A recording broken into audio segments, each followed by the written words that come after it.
además las cosas no sucedían hasta que uno no escuchaba la pica. Y después con la tele, un gran estadista de los argentinos decía, la única verdad es la realidad. Ahora, ¿qué es la realidad? La realidad es una construcción simbólica. Y tantos años de televisión y de neoliberalismo nos han convencido a los argentinos que somos una cosa que no la decidimos entre nosotros y que ni siquiera lo pensamos. Estamos atrapados en un presente continuo donde no nos deja ir a buscar nuestras identidades hacia el pasado y proyectarnos hacia el futuro. Y mientras sigan teniendo los medios, nos van a seguir manteniendo en consumidores, ni en productores de bienes materiales, ni en productores simbólicos del universo de ideas en el cual querramos constituir. O sea que la cosa no es menor, esta es la madre de las batallas. Están en quienes quieren convertirla en nada más que en una cuestión si es kirchnerismo o no kirchnerismo la ley.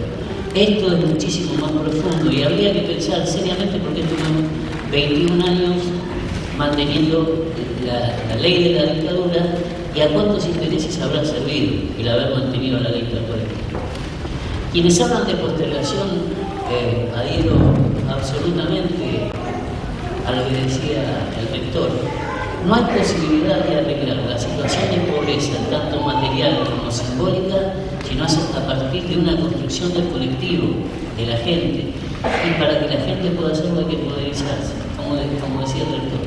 La única posibilidad es que circule la información, que haya debate de ideas y que cada uno pueda expresar sincera y absolutamente libre aquello que piensa. Pero en realidad nadie puede decir nada que antes no haya tenido en la cabeza. Y en realidad la posesión de la palabra, para poderla decir, se construye antes. No hay posibilidad de construir esa palabra para que cada uno pueda decir lo propio si no hay una fuerte democratización de la cultura. La pelea por la posesión, por la tenencia de los medios, es una pelea de fondo. Vamos a tomar el tema de la violencia juvenil, que se plantea tanto tiempo. Nosotros lo vivimos muchas veces en la escuela.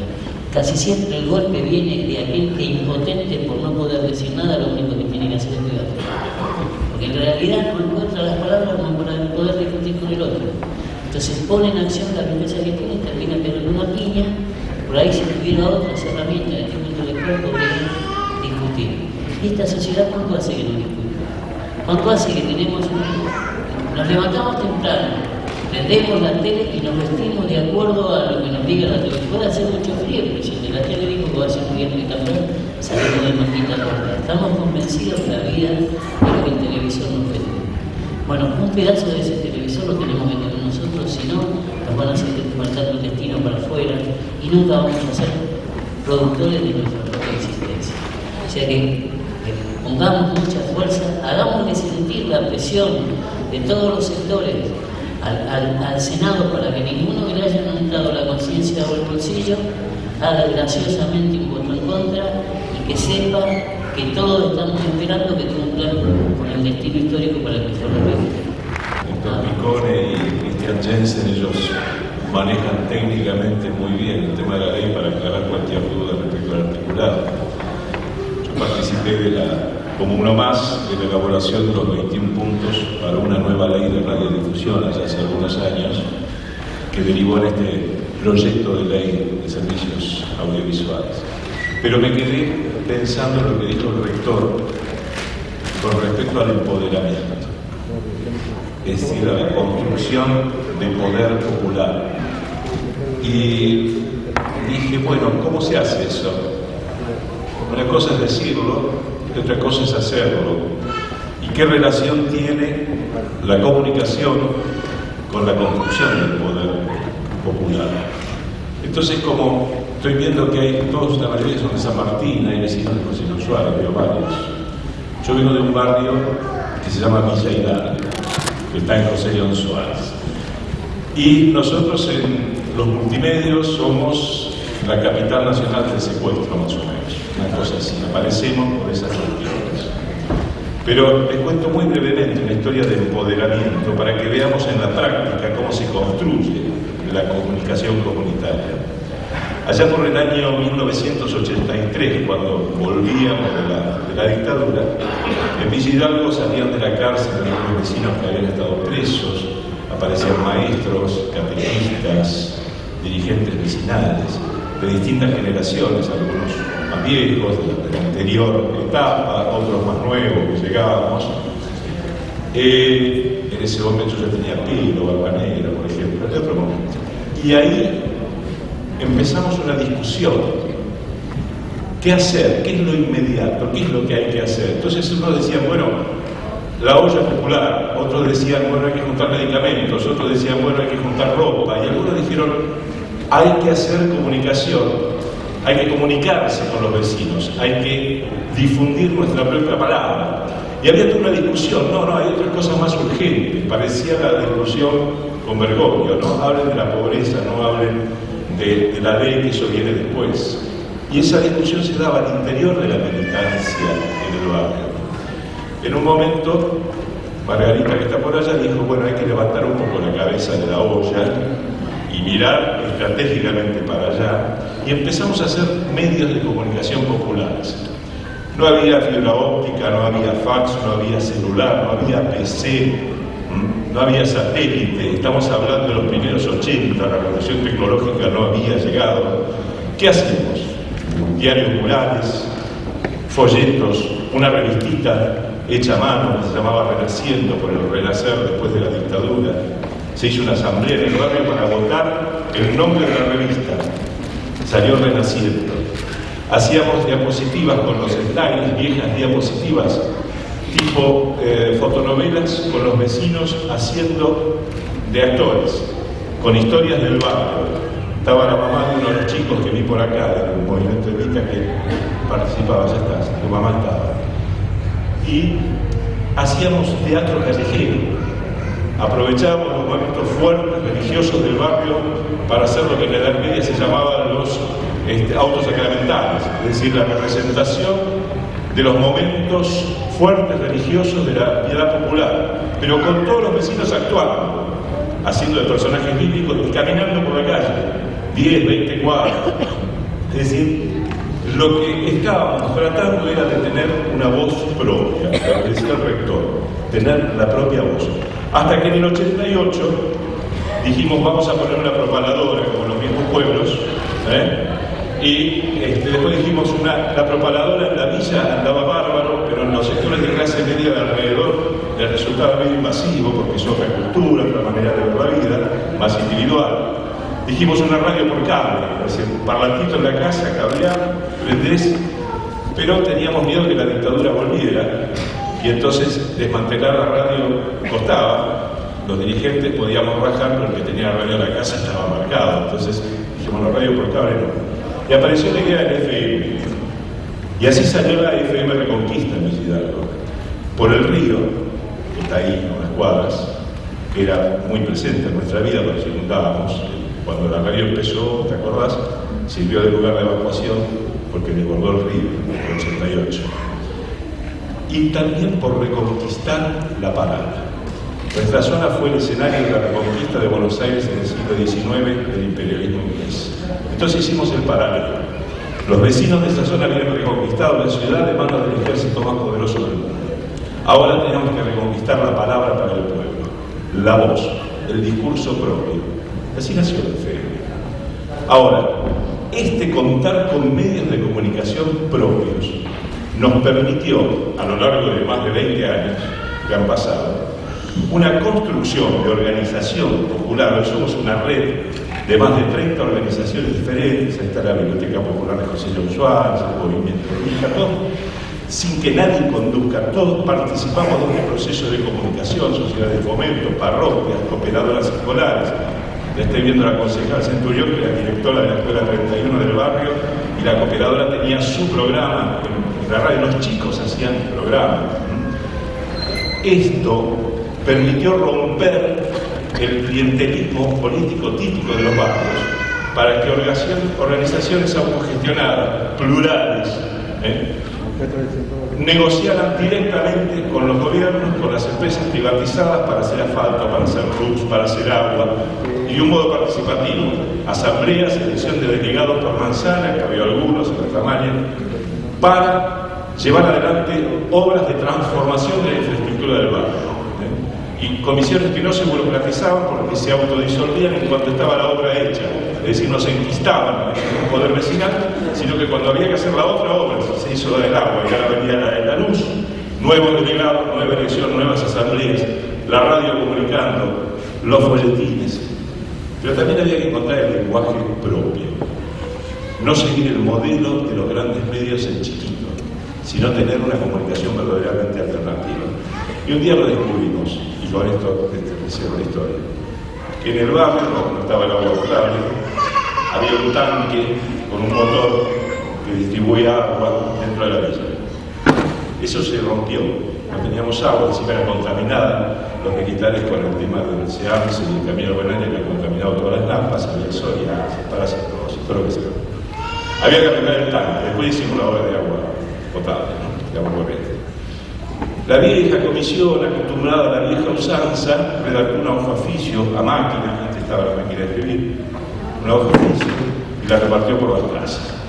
Todo un mamotreto, explicando, convocando a reunión. La reunión no vino casi nadie, fue un fracaso.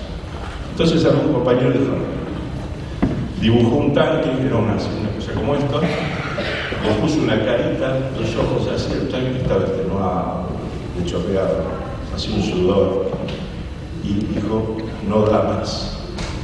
Reunión en la capilla de una tarde. Se llenó, como acá, porque todos entendimos el mensaje.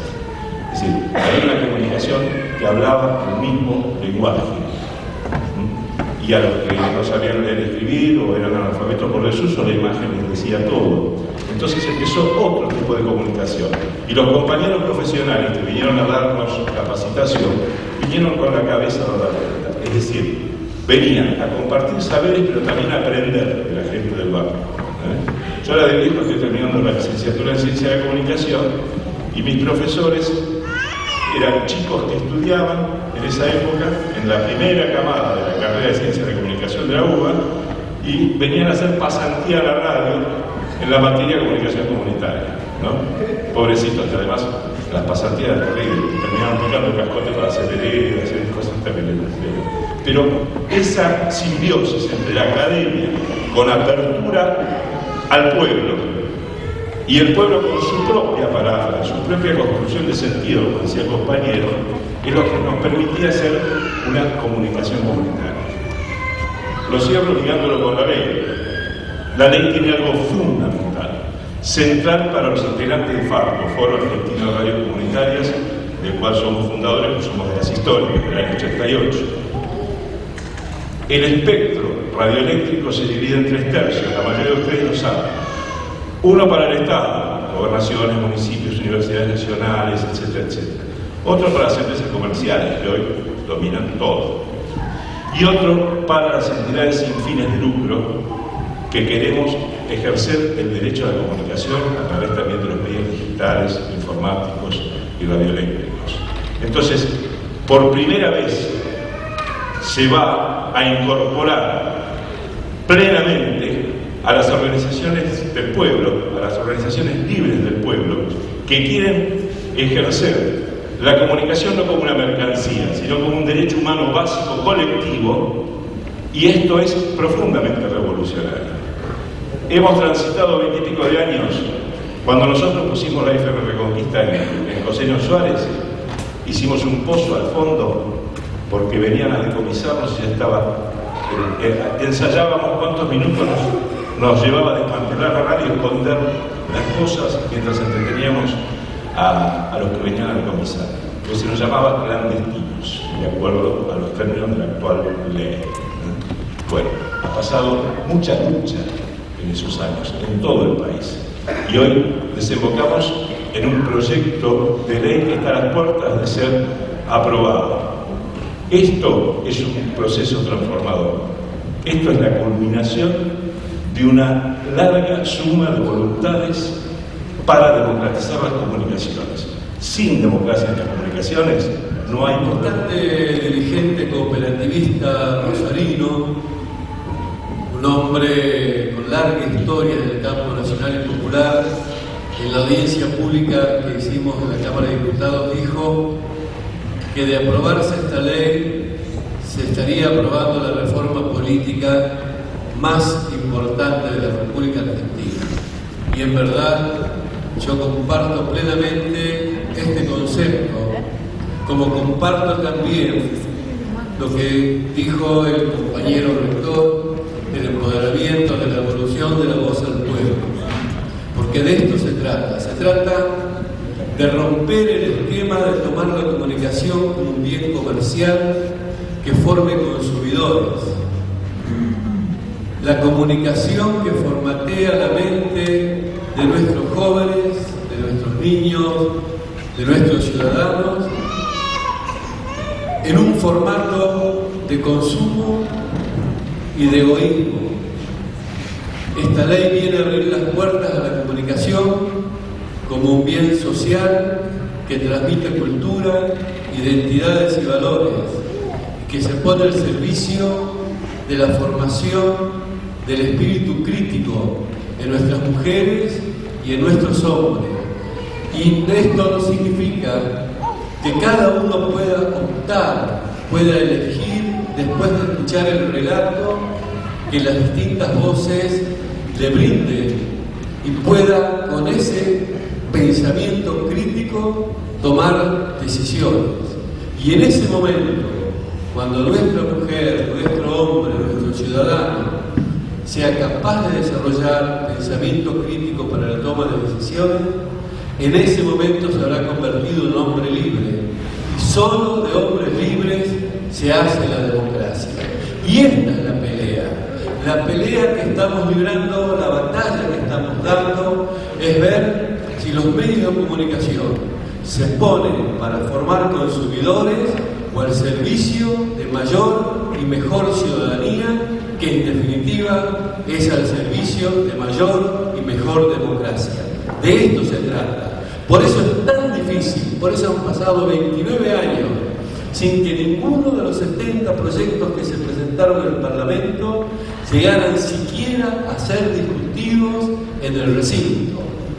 Fue necesaria la militancia de muchísimos compañeros y compañeras de todo el país, de todo el campo social y popular, en discusiones barriales, académicas, en las radios, en los sindicatos, para crear conciencia de la necesidad de esta ley. Pero esta conciencia de la necesidad de la ley no hubiera sido suficiente de no mediar la decisión, el coraje y la claridad política de Cristina Fernández de Kirchner, que se puso al frente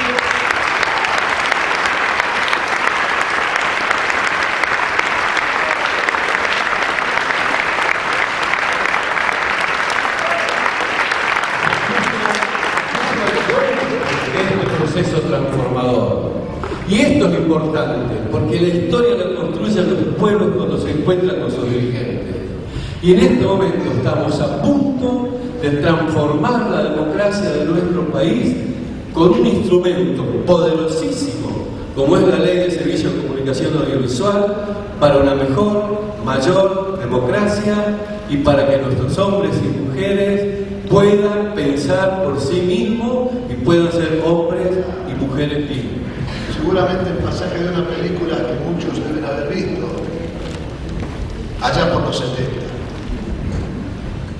Muchos recordarán cuando en el desarrollo de la lucha rural en la Patagonia rebelde, el primer aumento que consiguió la Federación Obrera Regional era para comprar una imprenta.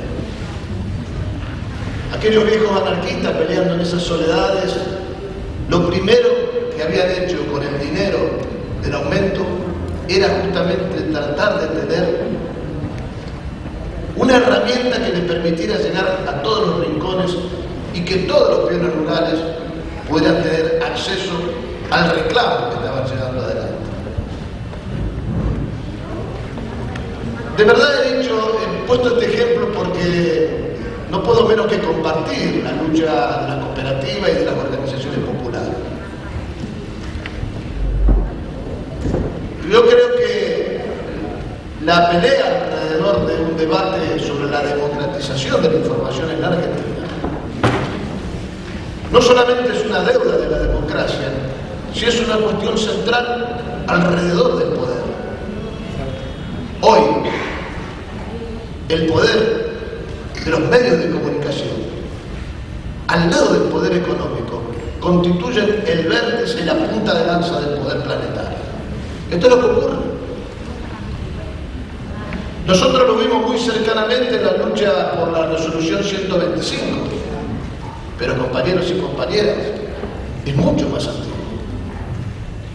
Porque de verdad, el control de la información, lo que formatea es la opinión, como bien lo dijo acá el compañero. Y por eso que es central la cuestión. Y no es una cuestión de prioridades, porque ¿quién se va a negar a discutir que primero está el estómago, la pobreza? Pero de verdad, si nosotros no podemos construir un poder social y popular alrededor de nuestra voz, siempre el problema de la pobreza va a estar postergado por la coyuntura. ¿Y por qué se empieza justamente por la televisión? Fundamentalmente por ese lado. Porque es este el medio más ágil que ha logrado formatear opinión pública mundial. Ya hoy no se puede hacer una comprobación entre la prensa escrita, la radio y todo lo demás, salvo los medios alternativos, porque en realidad televisión, radio y gráfica dicen exactamente lo mismo. Y porque aparece una consigna de este tiempo, la imagen es la que reemplaza prácticamente al análisis. La imagen sensibiliza al espectador. La imagen actúa como una consigna que dice ver es comprender, pero no se comprende mirando la imagen nada más, se comprende aprendiendo a analizar lo que hay detrás de esa noticia. Entonces por eso la discusión empieza alrededor del tema televisivo, que es central, y porque además hay que quebrar el monopolio, porque no hay que tener ningún temor en pronunciar que efectivamente hay un monopolio. Y lo vimos, lo vio el pueblo con toda tranquilidad. Hoy, ya ha pasado más de un año, visto en perspectiva, el conflicto rural, está muy claro que hubo una manipulación de las noticias. No solamente hubo una manipulación de las noticias, sino que realmente hubo una deformación de la verdad, si le podemos llamar deformación. Una deformación de la verdad en la manipulación de los constructores de la opinión. Y voy a citar un ejemplo muy claro. Un hombre del grupo Clarín, como Bazán, apostado en la ruta, como si fuera Ernie Pick, relatando la batalla de Montecasero de la Segunda Guerra Mundial. Parecía un relator de la Segunda Guerra Mundial, cuando de verdad no había objetividad y había una clara intencionalidad de inducir la interpretación del fenómeno en favor de un determinado sector. Esto está muy claro a un año del conflicto. Y es por eso que es importante que este tipo de encuentros recorran no solamente el análisis de decir que estamos a favor de la ley, sino para profundizar, porque yo creo que además de la ley, porque solamente con la ley no vamos a derrotar realmente una cultura que hay dentro de los medios de comunicación. Si hay algo de bueno, además de lo que señalaron los compañeros que hay en esta ley, es que en todas las redacciones, compañeros y compañeros, en todas las redacciones, en todos los editoriales, hay discusiones alrededor de todo esto. Y esto es lo que principalmente ha logrado la promoción de esta ley. Y entonces, ¿por qué he utilizado el antecedente de la Patagonia? Porque de verdad, nosotros tenemos que marchar hacia la construcción de medios alternativos que posibiliten que todo el mundo tenga la voz. La voz en estos últimos años las han tenido únicamente los sectores más poderosos. Y la cultura de la que hablo son de los que escriben, de los que forman la opinión y de los que yo denomino los opinaron todo. Opinan de todo. Muchas veces sin saber absolutamente de qué cuerno están hablando. Y de verdad, esto penetra profundamente en todos los sectores de la sociedad, pero además constituye un desafío para el periodismo. Porque estamos hablando de que los gestores o las caras visibles de esta concentración han sido los periodistas. Y no para discriminar ni demonizar al gremio de la prensa que sé que ha luchado a lo largo de todos los años, sino para que ese desafío penetre también en una discusión crítica alrededor de todo esto. Porque los hombres han surgido de allí y porque además, compañeros, no todos, hay miles de compañeros que al fondo de las redacciones tienen problemas y no los conoce nadie. No los conoce nadie. O el que está en la fábrica que imprime, en la máquina que imprime los diarios, tampoco lo conoce nadie. De modo tal que yo creo que en realidad, una vez sancionada la ley, hay que profundizar todo un debate adentro hasta dónde queremos nosotros tener una cultura informativa que cumpla justamente el objetivo y el cometido que señaló el rector. Una herramienta poderosa de formación y de educación para nuestro pueblo. Y voy a señalar esto nada más. La Argentina ingresó al siglo XXI de espaldas. Ingresó de espaldas y casi cae en el abismo. Esta primera ley es para devolverle la voz al pueblo. La segunda ley en la que tiene que ir en búsqueda del pueblo argentino es la ley de entidades financieras.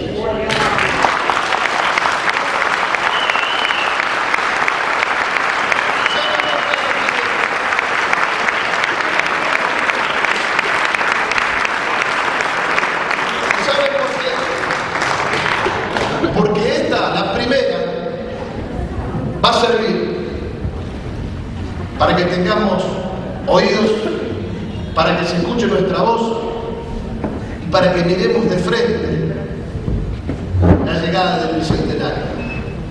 Y la segunda va a servir para que el dinero, el capital, el crédito esté al servicio del pueblo. Me parece que es fundamental de esta ley, una ley que por supuesto no analizaría técnicamente y que me parece del mejor nivel técnicamente, sino en cuanto a las consecuencias que produce en el espacio público en Argentina.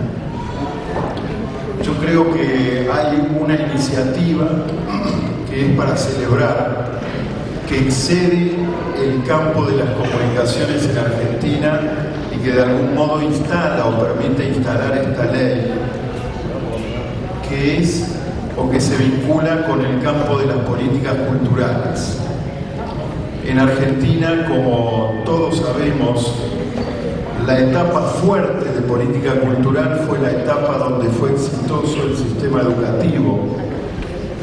Y luego, y sobre todo después de la dictadura, tuvimos un largo camino en el cual las políticas culturales estaban definidas por el mercado.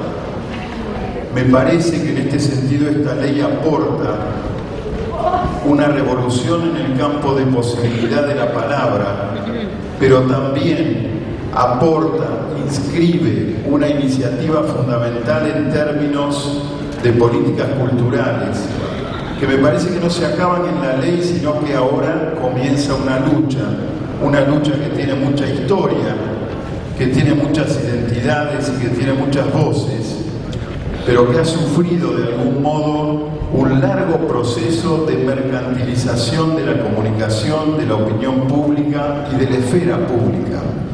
Me parece que uno de los primeros aportes es la desmercantilización de la palabra, precisamente porque la ley rompe con los circuitos diferenciados de la comunicación y las tecnologías y aporta no solo una democratización en cuanto a los soportes técnicos y mediáticos, a los aparatos, podríamos decir, al ser receptores de medios y usuarios de tecnologías, sino que aporta una democratización en cuanto a la posibilidad de producción, de expresión de la palabra y de la imagen, de expresión de nuestras voces y nuestras identidades, de expresión de lo que tiene que ver con las características regionales, con lo que yo diría en síntesis la lucha por el reconocimiento en las condiciones actuales.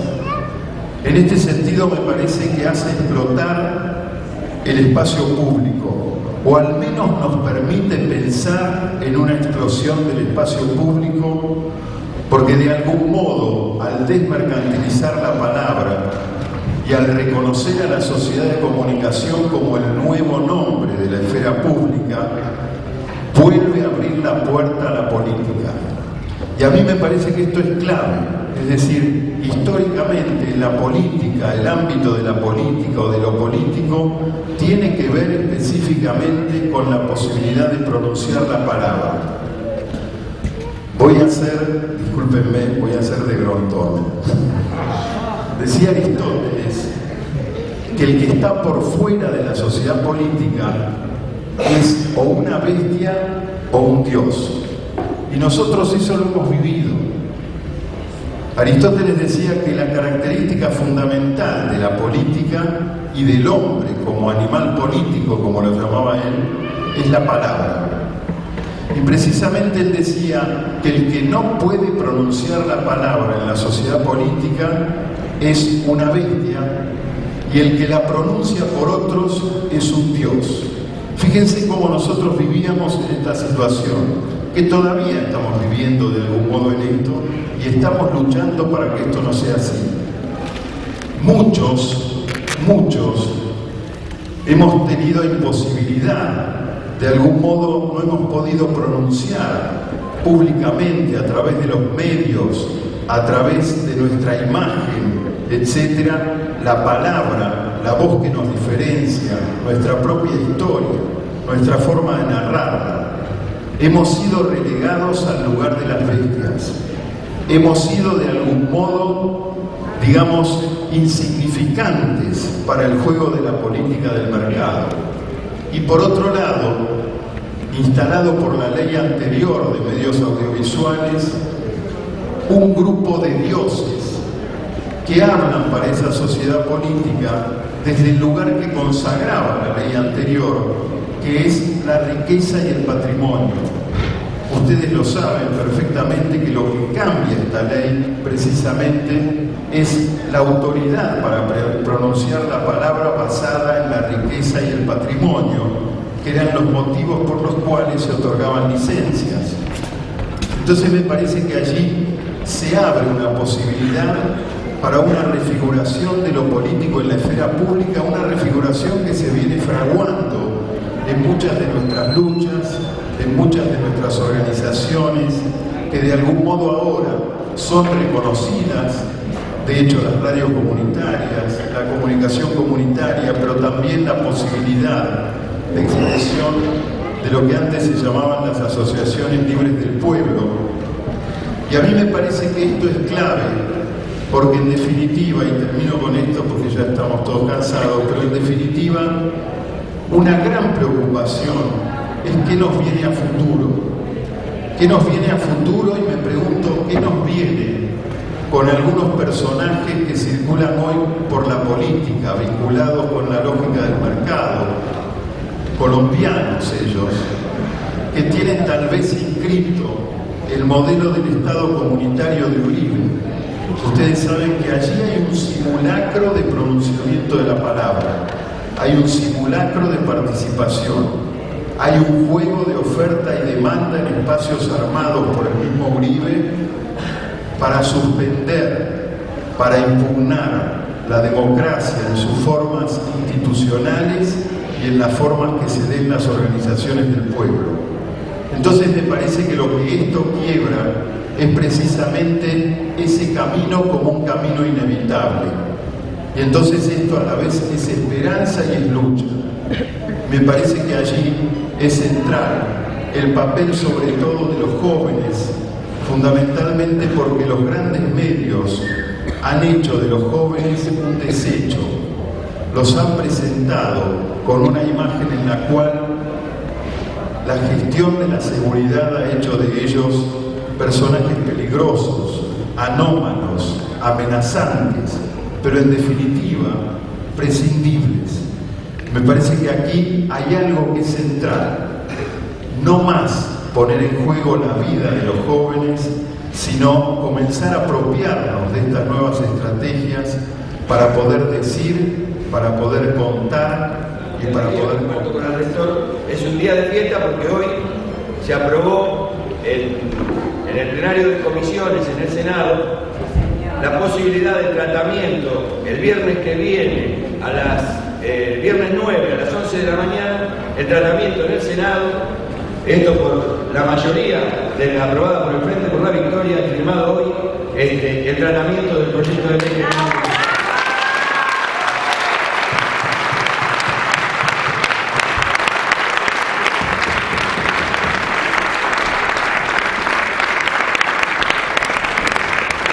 Y lo que quiero es convocarlos a que ese día, nosotros vamos a hacer una jornada que yo participo además de ser parte del gobierno junto a Cristian y otros compañeros como Raúl, en la coalición por los 21 puntos, que es la que escribió la ley.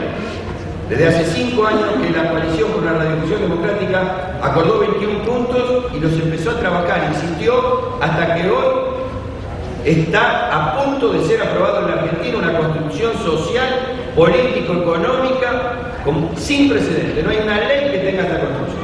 O sea que los invito el viernes 9 a las 18 horas a movilizarnos y a garantizar allá en el Congreso que esta ley se apruebe.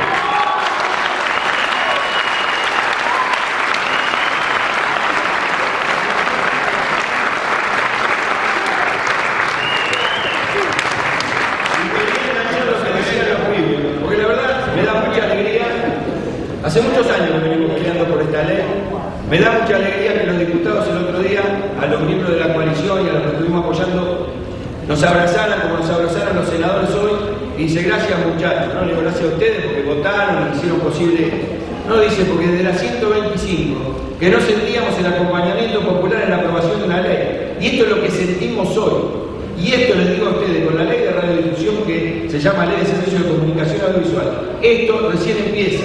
Por eso a mí me alegra los pibes, porque nosotros, como esto recién empieza, no vamos a llegar hasta el final. Pero al final lo van a seguir ustedes, y esto es importantísimo y es clave. Yo comparo esta ley, para los que tienen más historia o los que tuvieron historia, con la ley de carne, de aquella de Lisandro de la Torre, y con la nacionalización de los ferrocarriles en la época de Perón. Es una ley clave.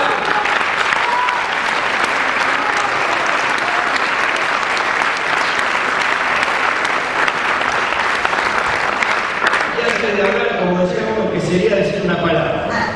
Quiero terminar de enganchar lo que dijeron ellos de Rodolfo Walsh, haciéndole un homenaje a la clase trabajadora, como bien insistía la compañera y lo dijo varias veces, y con lo cual comparto. Rodolfo Walsh, a quien citaron los compañeros, y esta jornada está funcionando bajo su nombre. Esto me lo contaba su última mujer, Lidia Ferreira, la compañera del gremio de prensa. Rodolfo Walsh, que era parte de la organización político-militar Montoneros.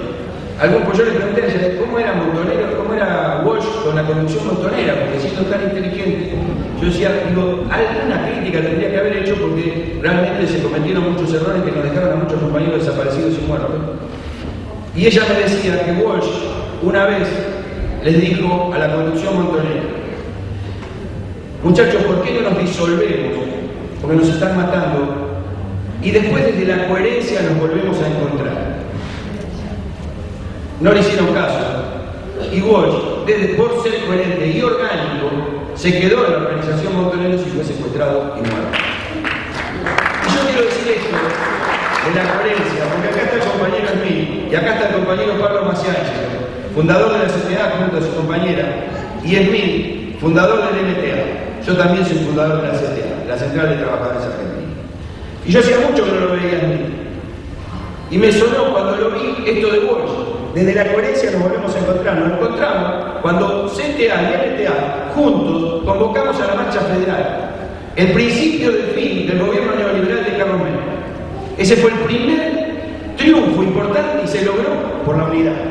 porque nos unimos más allá de las diferencias que teníamos y unimos a un gran sector del pueblo. Lo mismo hicimos con la ley de radiodifusión, con esta construcción colectiva, unitaria, que va a coronar el 9 seguramente con la aprobación.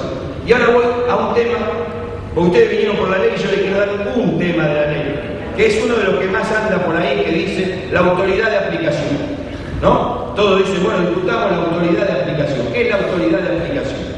La autoridad de aplicación es quienes van a administrar la frecuencia, la licencia, quienes van a decir cómo se hace un concurso para acceder a una frecuencia, quienes van a decir quién tiene que tener un cable, quién puede tener un cable y quién no lo puede tener. Bueno, esta es la autoridad de aplicación que tanto se llena la boca los medios y muchos voceros de los medios que hoy forman parte de algunos partidos centenarios y populares que no deberían estar de ese lado.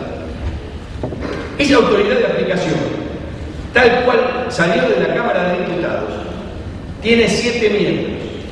De esos 7 miembros, 2 son del Poder Ejecutivo, 3 son de la primera, segunda y tercera minoría elegidos por el Congreso de la Nación.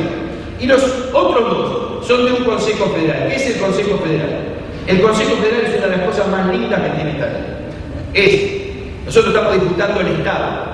El Estado neoliberal de los 90 se privatizó, pasó a manos de los sectores privados. Lo primero que se privatizó en la Argentina fueron los canales de televisión, justamente para desde esos canales de televisión después poder privatizar la energía, intentar privatizar la educación, la salud y todo lo demás.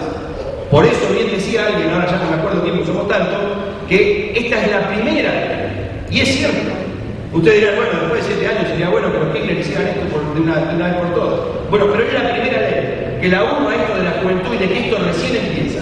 Porque nos va a permitir discutir todas esas otras cosas, como ellos se apropiaron en 3 meses, armaron la empresa para privatizar y quedarse con los canales de televisión. Para apropiarse de esos canales de televisión, nosotros también tenemos que apropiarnos. ¿Qué hace el Consejo Federal? Pone a la gente, creo que también lo dijeron hace un rato, a la gente en el Estado. Ese es el Estado que queremos nosotros. El Estado nacional y popular es la gente adentro del Estado, desprivatizándolo. De esto se trata. En ese Consejo Federal va a haber representación de las provincias, de todas las provincias. Algunos que se llenan la boca con el federalismo no pueden impugnar esto. Va a haber representación de los trabajadores, de la comunicación, va a haber representación de las empresas privadas monopólicas, si se quiere, de las empresas. Va a haber representación de las comunitarias, de los pueblos originarios. Todo eso va a ser el Consejo Federal. Pero, como si esto fuera poco, además del Consejo Federal va a haber un Consejo de Defensa de la Niñez y la Infancia. ¿Para qué? Para que no veamos las barbaridades que le hacen ver a los chicos hoy nuestros canales de televisión privados, que se llenan la boca que lo mejor que tenemos son esos canales y no el Canal 7 o el Canal Encuentro. Esto es una barbaridad. Bueno,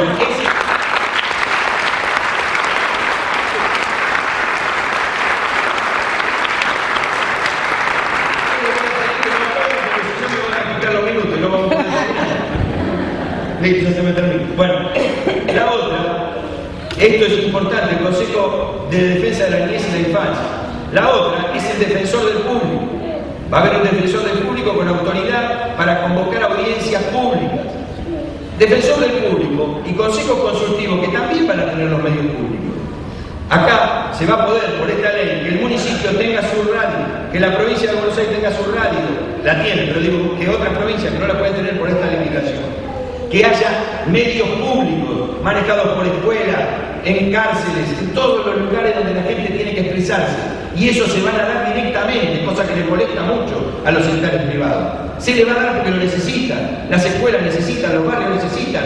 ¿Qué están diciendo que son los amigos de Kirchner? Todos son los amigos de Kirchner. Ojalá si ganamos en el 2011. Pero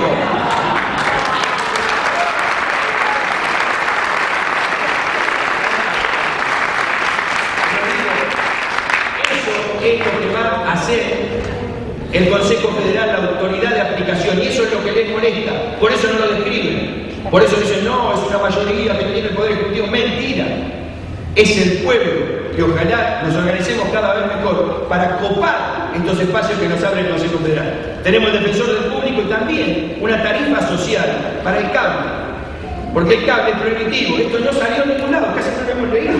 Tarifa social para que por lo menos la gente tenga 20 canales a 10 pesos, a 20 pesos, no sé cuál será el valor que tendrá finalmente. ¿Y esto qué es? que el Estado también interviene en los medios de comunicación, que es lo que le más le molesta. Porque ellos quieren seguir haciendo negocio, poniendo mujeres desnudas en la pantalla o mostrando crímenes horrendos, que claro, nos movilizan. ¿A quién no le gusta ver una mujer desnuda de los hombres? ¿O a quién no tiene que apelar a su pudor para no ver un crimen, o ver la sangre o todo lo demás? Ellos dicen que eso que ponen en pantalla es lo que la gente quiere ver. Mentira. Eso es lo que apelan al morbo nuestro para hacernos ver esas cosas. Por eso digo, esto es uno de los ejes. La autoridad de aplicación tiene toda esta estructura. Es el pueblo organizado adentro del Estado. Y les digo una cosa y con esto termino. Código de barrio. Si hay un amigo, salimos, está peleándose con otro, ¿qué hacemos? Vamos, nos acercamos al amigo, lo defendemos, lo sacamos al otro y después le preguntamos al amigo, ¿qué pasó? ¿Por qué te estás peleando? ¿Qué fue lo que sucedió? Bueno, lo mismo. Yo sé que de acá 9 no van a leer toda la ley porque es un mamotreto, son 160 artículos. Lo que les digo es que piensen en esto. En una cuestión de concepto de amistad y de dónde están los amigos y de dónde están los que no son tan amigos nuestros, casi enemigos o como cada uno quiera llamar. ¿Sabe quiénes defienden la ley? Las organizaciones de derechos humanos, todas, que aún entre ellas se pelean o discuten. Las organizaciones sociales, la CGT y la CTA con todas sus organizaciones de trabajadores de la comunicación, las cooperativas eléctricas, las cooperativas telefónicas y las cooperativas de trabajo. Todas las cooperativas que hasta esta ley están prohibidas. Si no se aprueba esta ley, las cooperativas no pueden tener acceso de medios de comunicación. Las organizaciones sociales. ¿Por qué las organizaciones sociales?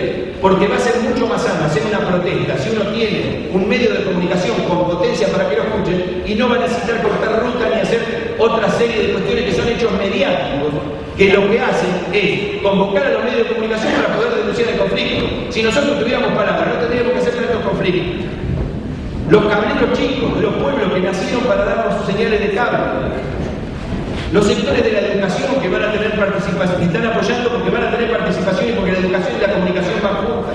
Los pueblos originarios, hasta la Iglesia Católica, la Iglesia Metodista y la Iglesia Evangelista apoyan la ley. Del otro lado, 4 grandes grupos, que además no le conocemos ni la cara. Ahora sí, con Denarvá, Vila y Manzano, conocemos algunas caras. Pero fíjense, yo les pido esto, si el 9 pueden ir, háganlo en solidaridad, en apoyo y en reconocimiento al trabajo de todos estos amigos. Algunos de estos deben ser amigos de ustedes. El 9 los esperamos allá en la Plaza.